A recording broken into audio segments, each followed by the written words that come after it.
Joe, it seems almost like a three-ring circus at times out there on practice field with all these extra reps. How do you think it's been going the first 2 days? It's going well. Listen, it's the off season. It's OTAs. It's fun to get back out there and actually play a little football again. It's funny. It's like every time I go out here in the off season, I've done it a million times, but it's like there's a little piece of you that's like, all right, let's see if I still know how to read it and let it go and do all those things. So it's good to get back out there and start doing it again. Joe, I know you've probably been asked this a lot over the past couple of years, but like when you come into these quarterback rooms, especially one like this, where you've got guys who are like in grade school when you made your NFL debut, what's the dynamic like, especially for you, interacting with all these young quarterbacks? I think it's a lot of fun. I mean, I actually, like, just from experience, I think they tend to get a little bit of a kick out of me just because I am 40 years old now and could be their fathers probably.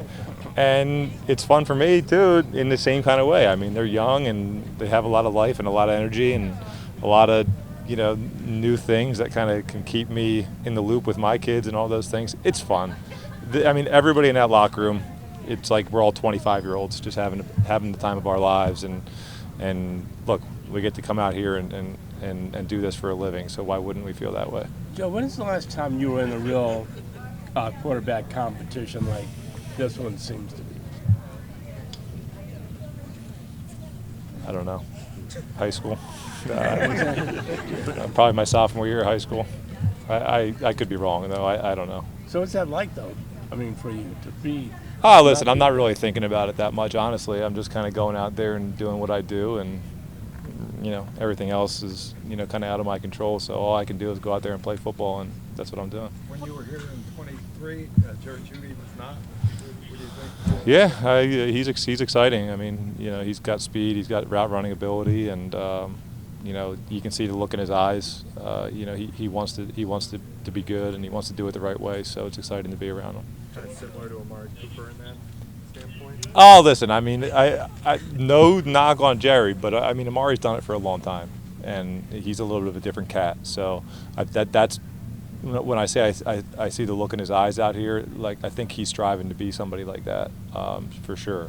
But I mean, listen, Amari's done it for a while now, and like I said, he's a little bit of a different dude. He's pretty damn good. How about Kenny Pickett? What are you seeing in Kenny and you guys? I see you guys out there, kind of talking a lot, and it looks like even just in photos that we've seen, you guys have really developed a nice rapport. Listen, we spend a lot of time together. All the quarterbacks do. I think that's the nature of the beast when you're in this business and you're in a room together a lot. You better find ways to get along and find common ground with people, and that's what we're doing in there. We're having a blast and having a lot of fun talking football and then just laughing at things that come up, on a daily basis. Have you ever tried the VR? So I've been around some VR. I tend to just like sitting in the room and watching it on film. But I listen, I think when you talk to different individuals, everybody has a little bit of a different experience, and if you feel like you're getting help from it, it's a nice way to get extra reps. And a lot of the times with things like that, even if it's not like earth-shattering, if you feel like it is and you feel like it's giving you a lot of help, then it is. So I think there is value in it. I've never been one of those guys to kind of do it, but if that's what you like, then there's probably a lot of value in it. You have been around. You've seen so much, almost everything. Even with Lamar coming into Baltimore, how have you sensed the whole Shedeur sort of celebrity and aura that kind of follows him around, and what impact does that have on anything?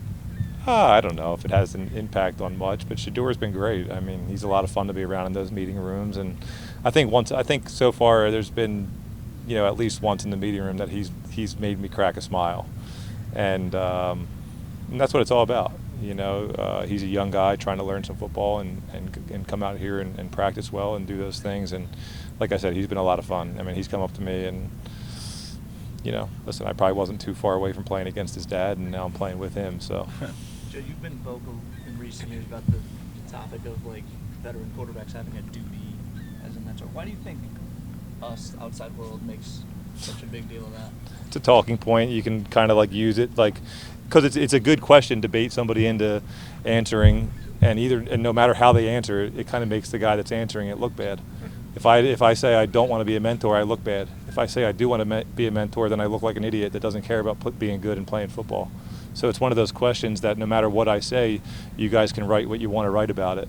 And there's a lot of questions like that. That's why you end up having to try to avoid them. I tend to try to be honest. And I've said I'm not a mentor. I play football.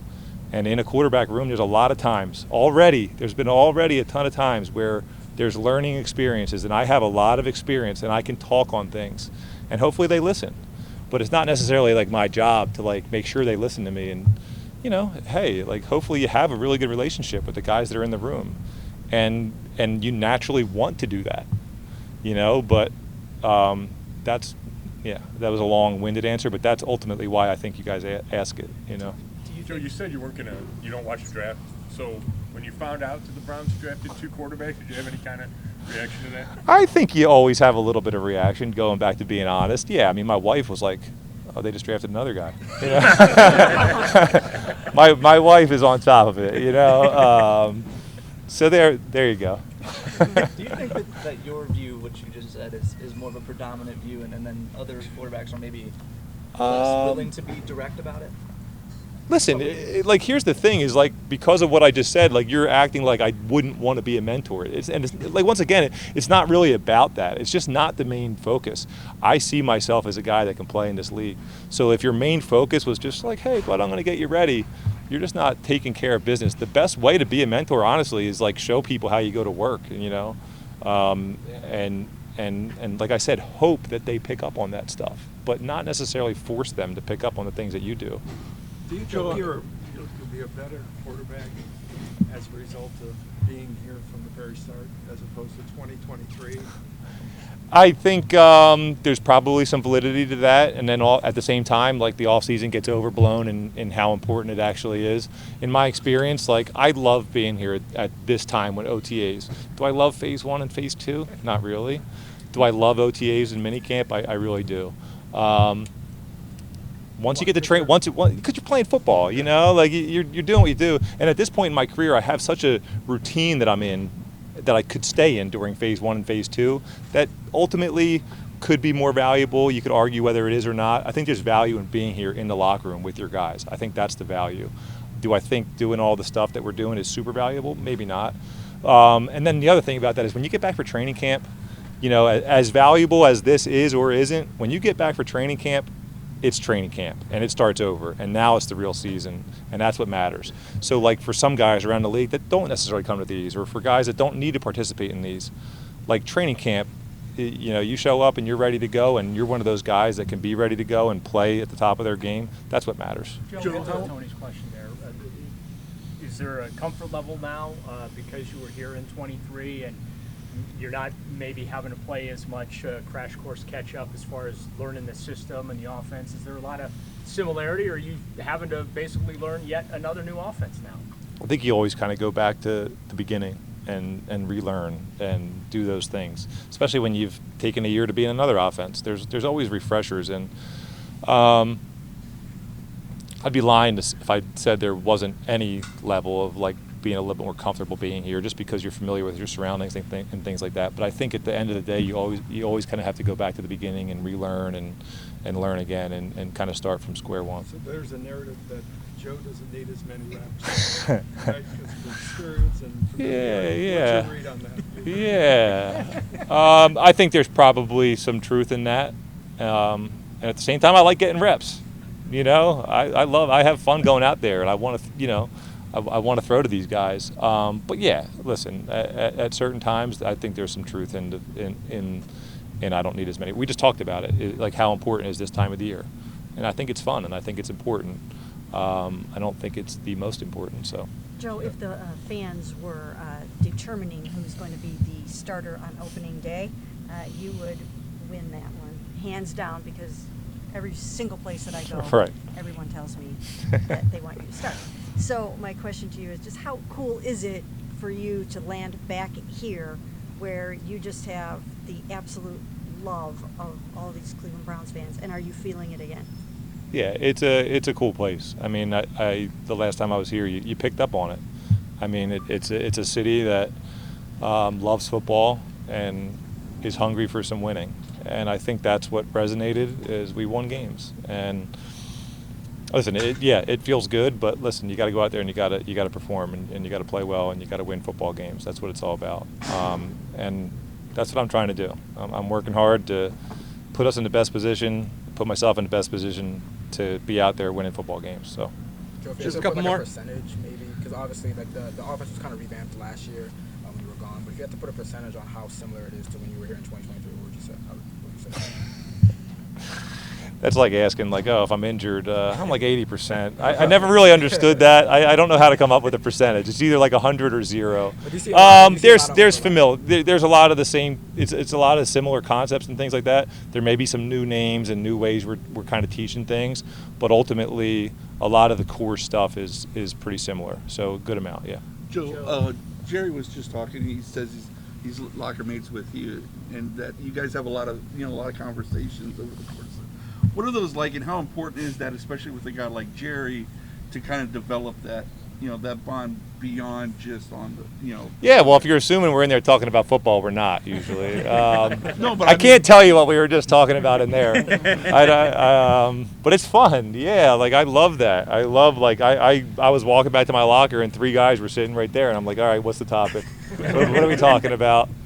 And they usually tend to shut up and listen because they think I have some kind of wisdom because I'm old. I don't necessarily, at least on some of the things they're talking about. I'm not sure I do have the right kind of knowledge about that, but it's a lot of fun. Joe, along the lines of understanding your point on mentorship, like you talk about like learning from the experiences that you have. How much are those 2 rookie quarterbacks?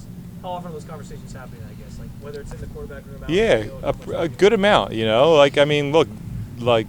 There's been like the first day we were out here throwing routes, like Shedeur was asking me about steps and things like that.